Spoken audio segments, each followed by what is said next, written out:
할렐루야. 네.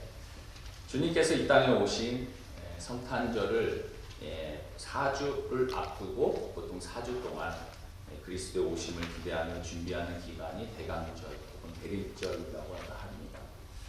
오늘부터 대강절 첫 주일이 시작되면서 대강절 절기에 맞는 말씀을 나누고자 합니다.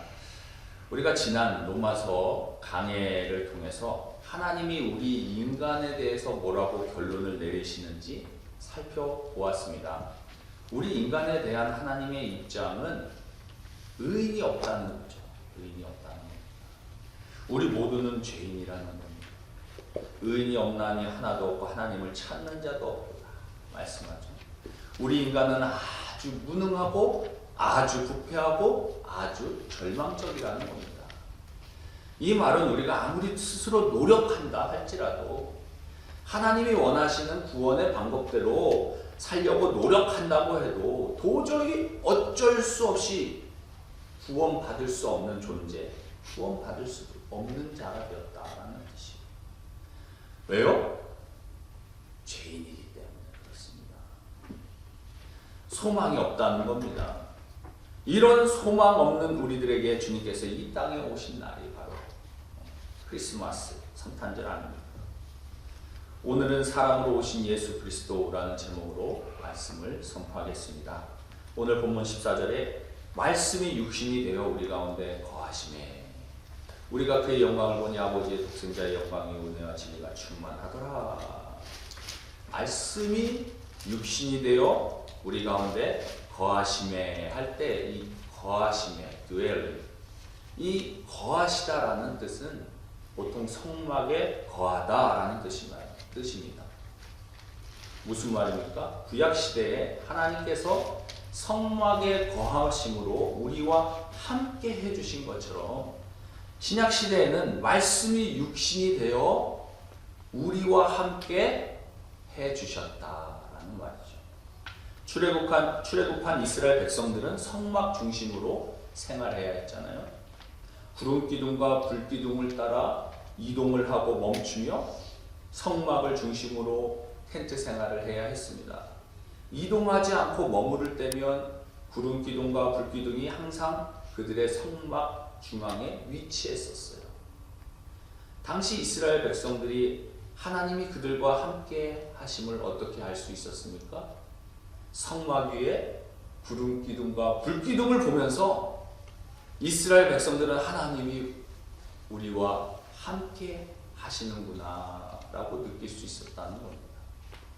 나중에 솔로몬 왕 때 이르러서 성막은 성전으로 바뀌게 되죠. 더 이상 이동이 없는 성전에서 하나님이 함께 해주셨습니다. 출애굽기 40장에 보면 성막이 완성되고 하나님이 성막에 임재하셨을 때에 구름이 회막에 덮이고 여호와의 영광이 성막에 충만하게 되었다 말씀하고 있어요. 또 열왕기상 8장에 보면 솔로몬이 성전을 건축하고 그 안에 언약궤를 옮겨 놓았을 때에 그곳에도 똑같이 구름이 가득하고 여호와의 영광이 그 전에 가득하였다라고 말합니다. 무슨 의미입니까? 하나님이 거하시는 곳에는 하나님의 영광이 가득 차게 된다는 것이죠. 그렇다면 신약에 와서 도대체 무슨 영광으로 가득 찼는가? 사도 요한은 그것을 은혜와 진리가 충만하더라 라고 표현합니다. 은혜가 무엇입니까? 우리의 노력으로 도저히 구원받을 수 없는 죄인된 우리를 조건과 상관없이 받아주시는 하나님의 풍성한 사랑을 은혜라고 표현하는 거죠. 그렇다면 진리는 무엇입니까? 하나님은 진실하시고 거짓과 불의가 없으신 분입니다. 예수 그리스도는 길이요 진리요 생명 되십니다. 요한복음 14장 6절에 예수께서 이르시되 내가 곧 길이요 진리요 생명이니 나로 말미암지 않고는 아버지께로 올 자가 없느니라. 예수 그리스도를 통해서 아버지께로 갈 수 있는 길이요 진리요 생명 되시는 분이시다. 이처럼 주님이 이 땅에 오심으로 은혜와 진리가 충만하게 되었다라는 겁니다. 세례 요한이 증거한 분이 바로 은혜와 진리가 충만한 이 예수 그리스도였어요. 그래서 15절에 보면 요한이 그에 대하여 증언하여 외쳐 이르되 내가 전에 말하기를 내 뒤에 오시는 이가 나보다 앞선 것은 나보다 먼저 계심이라 한 것이 이 사람을 가리킴이라 하니라. 세례 요한은 육신을 입고 오신 하나님을 증거했습니다. 누가복음에 보면 육신적으로는 세례 요한이 예수님보다 6개월 정도 먼저 태어났어요. 그런데 오늘 말씀에 예수님이 자신보다 먼저 계시다고 하는 것은 예수님께서 창세 전부터 계신 분이었다, 메시아였다라는 것을 말하는 겁니다. 세례 요한은 말씀이 육신을 입고 오실 메시아에 대한 것을 알고 있었어요. 구약이 그것을 계속해서 말씀해 주었기 때문입니다. 그리고 예수님이 세례 요한에게 세례를 받으시기 위해 오셨을 때에 하나님은 세례 요한에게 예수님이 바로 말씀이 육신 되신 분임을 알아볼 수 있게 하셨습니다. 이처럼 세례 요한이 예수님의 영광을 경험하면서 한 고백이 무엇입니까? 오늘 본문 16절에 우리가 다 그의 충만한 데서 받으니 은혜 위에 은혜로라. 예수님 이전에는 하나님의 영광과 사랑이 나타났지만 부분적으로 나타났다는 거죠. 그러나 예수님을 통해서 완전하게 드러나게 되었다는 겁니다. 밤에 뜨는 달을 예로 든다면 예수님 이전의 모든 사건과 하나님의 말씀은 마치 금음달이나 초승달이나 기껏해야 반달 정도입니다. 예수님이 오신 뒤에는 하나님의 영광이 가득 넘치는 보름달, 풀문이 되었다는 거죠. 본문에서 충만하게 되었다, 충만하다 표현하죠. 이제 우리의 영생을 책임져 주시는 주님이 오셨기 때문에 그 이상, 예수님 이상이 없다는 겁니다. 예수님으로 끝이라는 거예요. 그게 충만이라는 말입니다. 또한 예수님께서는 은혜가 계속해서 넘쳐나더라는 거죠. 사실 우리는 날마다 실수하고 넘어집니다. 아무리 훌륭한 인격자도 실수하고 죄를 지을 수 있다는 거예요. 그래서 어떤 사람도 은혜가 계속해서 흘러 넘칠 수가 없다는 겁니다. 우리들은 다 율법으로는 날마다 죄사함을 위해서 제사를 드려도 모자랄 만큼 죄인이지만 예수님은 다르시다는 거죠. 예수님은 은혜가 계속해서 넘치고 또 넘치는 분이시다. 그래서 어떤 사람이라도 겸손하게 예수님 앞에 나가기만 하면 예수님은 용서하시고 받아주시고 은혜를 베풀어 주셨다는 겁니다. 너무 감사한 것은 이 예수님이 지금도 동일하게 우리에게 은혜 위에 은혜를 계속 베풀어 주고 계시다는 거예요. 우리를 대신하여 죽으시고 부활하신 주님 앞에 겸손하게 나가기만 하면 또 받아주시고 또 용서해 주시는 겁니다. 예수님을 믿으면 우리의 미래까지 보장되어 있다라는 것이죠. 이와 같이 주님을 믿으면 은혜 아닌 게 어딨냐는 거예요. 다 은혜입니다. 내가 지금 이렇게 예수님을 믿게 된 것도 은혜고, 내가 지금 여기에 앉아 있는 것도 은혜고, 심지어 내가 병들고 가난이 있다 할지라도 은혜라고 고백할 수밖에 없는 거죠. 믿습니까? 예수님을 믿기만 하면 살아도 은혜, 죽어도 은혜, 모든 것이 다 은혜입니다. 그게 은혜 위에 은혜더라, 이 뜻입니다. 오늘날 우리가 하나님을 예배할 때 경험해야 하는 것도 바로 이 은혜와 진리입니다. 17절 말씀에 율법은 모세로 말미암아 주어진 것이요 은혜와 진리는 예수 그리스도로 말미암아 온 것이라. 율법은 우리에게 바르게 살라고 정죄합니다. 주님은 은혜와 진리로 우리를 다스리시다는 거예요. 우리는 예배 드릴 때 먼저 하나님의 은혜를 경험합니다. 내가 아무리 죄가 많아도 또 아무리 연약해도 이 모습 이대로 받아주시고 사랑해 주시는 하나님의 그 크신 사랑을 경험하는 겁니다. 죄 많은 우리가 담대히 하나님 앞에 나아갈 수 있는 것은 바로 이 은혜 때문입니다. 또한 우리는 예배 가운데 우리를 자유롭게 하시는 진리 되시는 예수 그리스도를 통해 기쁨을 누립니다. 진리의 말씀이 선포될 때 우리는 우리를 사랑하시는 하나님이 얼마나 죄를 미워하시는지 싫어하시는지 깨닫게 되죠. 그리고 그동안의 죄를 회개하며 이제는 정말 하나님이 원하시는 거룩한 삶을 살아야겠다는 열망이 생겨나게 되는 것입니다. 우리가 바르게 하나님을 예배할 때 하나님은 우리 마음 가운데에 하나님의 은혜와 진리를 가득하게 채워주심으로 하나님의 영광을 경험하게 해주십니다.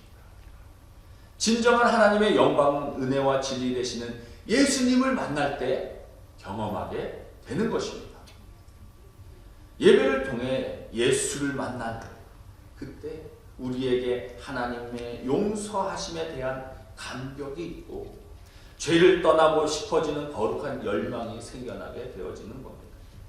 그리고 하나님의 진리를 알고 거룩한 삶을 살게 됩니다. 우리의 삶이 바뀌는 것입니다. 그래서 결론이 18절이잖아요. 18절에 본래 하나님을 본 사람이 없으되 아버지 품속에 있는 독생하신 하나님이 나타내셨느니라. 눈에 보이지 않는 하나님께서 신약시대에 이르러서 삼위일체 하나님 되시는 주님께서 성육신을 통해 우리와 함께 하셨다. 인카네이션. 인간의 육신의 몸을 입고 이 땅에 오셨다는 겁니다. 즉 하나님을 본 사람이 없을 때 아버지의 품속에 있는 독생하신 하나님, 삼위일체 하나님이 성육신 하셨다는 거예요. 바로 예수님이 사람의 몸을 입고 이 땅에 오셨다. 이와 같이 주님께서 이 땅의 모든 죄인을 구원하시기 위해 성육신 하셨다는 겁니다. 그렇다면 삼위일체 하나님이신 예수님께서 육신의 몸으로 이 땅에 오신 것이 은혜와 진리가 충만한 복음이라는 것을 우리가 어떻게 아는 거예요? 복음이란 무엇입니까? 우리가 하나님을 찾아가는 게 아니에요. 어느 누구도 하나님을 찾아갈 수 없습니다. 그렇게 해서 구원받은 이가 없는 거예요. 하나님이 오셨다는 거예요. 그게 복음입니다. 하나님이 인간의 몸으로 오셨다는 것. 이것이 복음입니다. 이게 구원의 시작이에요. 하나님이 인간으로 오셨다. 하나님이 육신으로 오셨다. 이게 왜 이렇게 중요합니까? 율법에서는요. 우리가 죄를 지면은 동물의 피로 대신 피를 흘려야 했다는 거예요. 그리하여 우리의 죄가 사해졌고 거룩하게 되어졌다라는 겁니다. 하지만 그건 일시적이죠. 또 죄 짓잖아요, 우리가. 어떻게 우리가 삽니까? 죄가 없으신 하나님께서 우리의 영원한 속죄를 위해서 우리 인간들의 죄를 해결하기 위해서 육신의 몸을 입고 오셨다는 겁니다. 사도 요한이 우리에게 말하는 본질이 무엇입니까? 그분은 인간으로 오신 하나님이시다. 요한복음을 통해서 알려주고 있다는 거예요. 그런데 하나님의 입장에서 생각을 해보시면 하나님의 입장에서 육신을 입고 사람의 형상으로 이 땅에 와서 같이 살아가야 한다. 이것은 엄청난 희생이잖아요. 어떻게 보면 자기 비하죠. 이건 정말 하나님 입장에서 보면 있을 수 없는 이야기입니다. 이건 정말 너무나 힘든 고난이고 희생을 치러야만 하는 겁니다. 하지만 인간이어야 인간을 이해할 수가 있고 인간이어야 인간의 죄를 대신 치를 수가 있는 것이죠. 그러나 문제는 이 세상을 보니 의인이 없다는 거예요. 다 죄인이라는 겁니다. 결국 인간의 죄를 완전히 없애고 구원하실 수 있는 분은 죄가 없으신 하나님이 인간의 육신의 몸을 입고 이 땅에 오셔서 독생하신 하나님이 우리의 죄를 다 십자가에서 피 흘려 주심으로 우리가 구원받게 된 줄 믿습니다. 네. 할렐루야. 네. 그럼 우리는 이제 성육신의 원리를 어떻게 실천하며 살아가야 할 것인가 하는 문제가 남아있죠. 성육신의 원리를 아는 사람은 무엇이 변화했습니까? 영광의 내용, 컨텐츠가 변하는 겁니다. 은혜와 진. 예전에는 옛 모습은 나의 영광을 위해서 세속적으로 영광을 구했다면, 내가 능력이 있고 힘이 있고 사람들이 안녕하십니까 이런 영광을 구했다면, 그러나 성육신의 은혜를 깨닫고 나면 우리의 영광의 내용이 변하게 된다는 것이, 어떤 영광을 원하느냐? 대접받는 영광이 아니라 섬김을 통해 영광을 받게 됨을 알게 되어야 한다는 것입니다. 세상에서도 그렇잖아요. 낮아지는 사람이 오히려 높아지는 겁니다. 세상에서도 얻어먹는 사람보다 밥값하는 사람 좋아하잖아요. 안 그래요? 섬김이나 낮아짐은 모든 분야에서 필요한 겁니다. 일상적인 대화도 마찬가지입니다. 남의 얘기 듣지 않고 내 얘기만 막 하면 대화가 되겠어요? 안 됩니다. 들을 준비가 되어야 되는 거예요. 낮아져야 되는 거예요. 섬겨야 되는 거예요. 그 사람의 마음을 헤아려 줘야 되는 거예요. 그 대화가 되는 거 아닙니까? 놀라운 것은 이제는 모든 세계 성공하는 기업들이 사용하는 원리가 뭐냐? 바로 그 성공하는 기업들이 추구하는 원리가 바로 이 성육신의 원리라는 겁니다. 이것을 어디서 가져왔겠습니까? 성경에서, 기독교에서 가져간 겁니다. 그래서 잘 나가는 회사 보면요, 직원들을 잘 챙기고 연약한 직원들을 돌보고 더 나아가서 고객들을 잘 섬기도록 하는 거죠. 비전도 예전에는 돈 많이 버는 기업, 이걸로는 그만이었지만 그걸로는 영향을 주지 못하고 사람들을 끌지 못하잖아요. 그래서 어떻게 합니까? 지금은 이웃과 사회를 위해서 헌신하는 보람된 비전을 세우면서 섬김을 향하여 나아가는 기업, 그런 기업들이 성공하더라는 거예요. 따라서 성육신의 은혜를 경험하고 세속적인 영광을 추구하면 은혜를 깨달은 자가 아니라는 겁니다. 말씀을 마무리합니다. 주님께서는 높고 높은 하늘 보좌를 버리시고 낮고 낮은 이 땅에 성육신하심으로 우리를 위해 죽음의 권세를 이기시고 부활하셔서 지금 우리와 함께 하십니다. 주님은 말씀을 통해서 우리 안에 들어와 교제를 나누어 주십니다. 아직 주님을 모르시는 분들이 있으시다면 개인적인 예수 그리스도를 구주로 영접하시고 구원받는 놀라운 구원의 은혜가 있기를 바랍니다. 우리가 예배 자리에 나와서 말씀을 듣는 것도 하나님의 크신 은혜와 인도하심에 따른 것이죠. 이 대간절 기간에 말씀이 육신이 되어 이 땅에 오신 길이요 진리요 생명 되신 주님과 인격적인 관계를 맺으시기를 바랍니다. 주님의 은혜와 진리가 저와 여러분 모두에게 충만하여 하나님의 영광이 드러나시기를 주님의 이름으로 축원드립니다. 기도하겠습니다. 사랑의 아버지 하나님,